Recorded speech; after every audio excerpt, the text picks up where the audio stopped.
revient sur ce classement Haight Advisory, sur la compétitivité. Vous nous rappelez déjà, Emmanuel Le Chiffre, un petit peu ce qui est dit dans ce classement. Alors c'est un rapport donc, qui est fait par le cabinet de conseil Haight Advisory, qui le fait à peu près tous les 2 ans. Alors ils utilisent un certain nombre de critères pour essayer de classer la compétitivité d'une soixantaine de pays. Donc on a tout ce qui concerne l'éducation, on a tout ce qui concerne l'économie, tout ce qui concerne le développement durable, etc. Alors il y avait déjà pas mal de classements sur le sujet. Bon, l'avantage de celui-là, c'est qu'il est récent et qui prend en compte tous ces paramètres avec une dimension intéressante qui est de bien noter que la compétitivité, c'est quand même une notion qui est extrêmement évolutive. Et là, j'anticipe déjà ce que va nous dire Jean-Marc. Bon, voilà. La compétitivité, ça reste important. Simplement, il faut bien comprendre que la compétitivité à l'ancienne, c'est-à-dire basée sur les coûts de production, la balance commerciale, etc., c'est plus tout à fait ça. Et ce que je trouve intéressant dans le rapport, c'est de dire, mais finalement, la compétitivité, c'est quoi ? Est-ce que c'est faire mieux que les autres pour dominer les autres ? Ou bien est-ce que la compétitivité, c'est finalement être performant pour être heureux chez soi ? Et je trouve qu'il y a cette dimension aujourd'hui, cohésion sociale, qui est importante par rapport à la dimension toute bête, industrie, coût de production. Donc là-dedans, les leçons qu'il faut tirer juste en termes de classement, c'est quand même la prime aux petits pays, mais ça on l'avait déjà vu dans les classements du World Economic Forum, etc. Donc les champions de la compétitivité mondiale, c'est la Suisse, c'est l'Irlande, c'est tous ces petits pays scandinaves. Voilà. La France est 17e, ce qui la place en 2e division, on va dire, de la compétitivité mondiale. Donc la conclusion, c'est quand même que la compétitivité, c'est important, la compétitivité, c'est mouvant, et que la France est sans doute un des pays qui gâche le plus ses chances aujourd'hui dans la compétition mondiale, parce qu'il y a beaucoup d'atouts qui sont très mal exploités. Jean-Marc Daniel.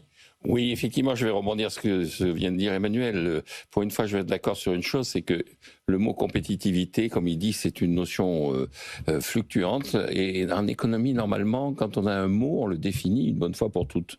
Un des gros travaux des économistes du 19e siècle, ça avait été de dire la première chose qu'on va faire, c'est de donner des noms à un certain nombre de choses. Et ensuite, une fois que ces noms sont donnés, c'est de s'y tenir. Or là, effectivement, c'est n'importe quoi. C'est carrément n'importe quoi.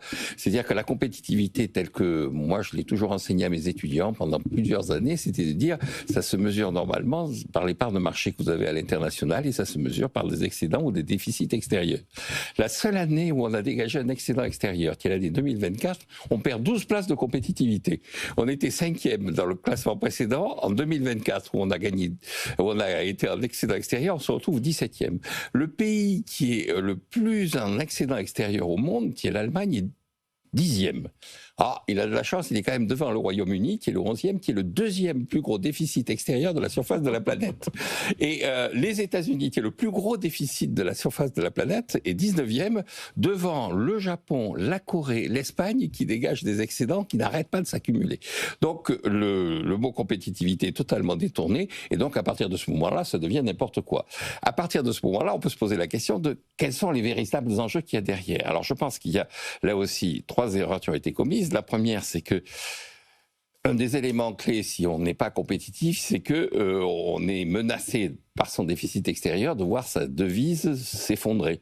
C'est le cas de la Turquie en ce moment, c'était le cas de l'Argentine, et le redressement qui s'est fait effectivement sur un redressement des comptes extérieurs, un redressement de la demande intérieure, une contraction de la demande intérieure pour redresser effectivement les comptes extérieurs.